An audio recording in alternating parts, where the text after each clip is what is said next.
I bought a box of junk a while ago in an auction for the sole reason that it had this Horseman's or cavalry knife in it.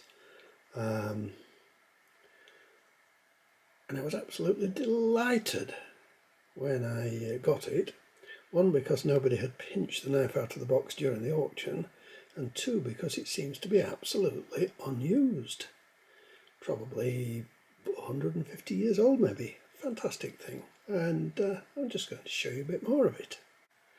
Now, I'm not a knife collector, but I do have quite an accumulation of knives.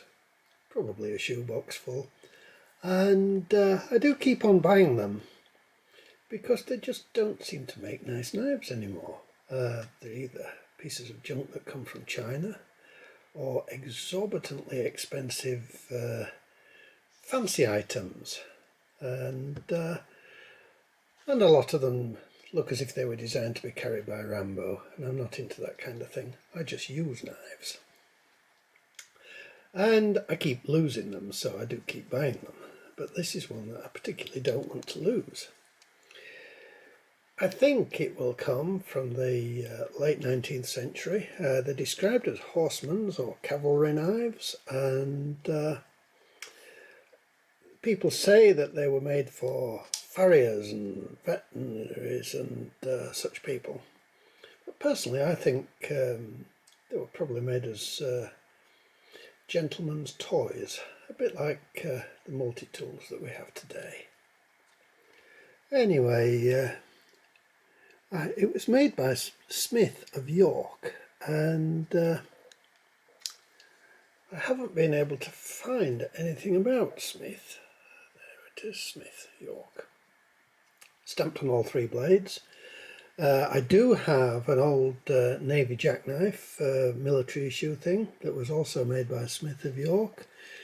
However, these knives are also similar that it wouldn't surprise me if the major components weren't supplied by some big manufacturer like Joseph Rogers of Sheffield, and subsequently rebadged and assembled by smaller makers. Anyway, who knows?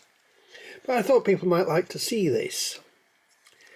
It has, let's just close it up a minute, a very substantial hoof pick, which is what, 4 inches long, and I could see that being very useful for picking horses' hooves if that's what you wanted to do. It has a square awl, which could be used for making holes in leather strapping. It has a gimlet of about 1/8 of an inch, again very well made and very usable, and a corkscrew. Now, until recent times, everything came in a cork bottle. All horse medicines would come in a cork bottle, and human medicines come to that. It wasn't just bottles of wine. And a lot of these penknife corkscrews are quite small. This one isn't, but the reason is that a lot of those medicine bottles had very small corks in them. In the end of the stag's horn handle, it has a pin about 2.5 inches long,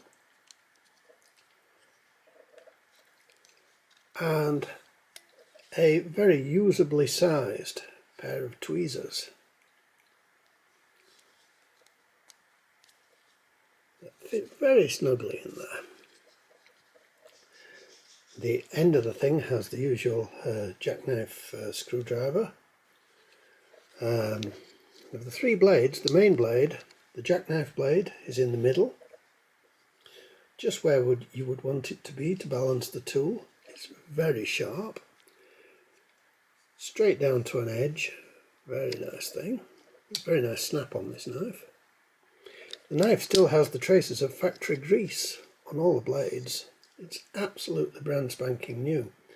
In fact, it's a shame because it's too nice to use, and it's just going to be kept as a curiosity.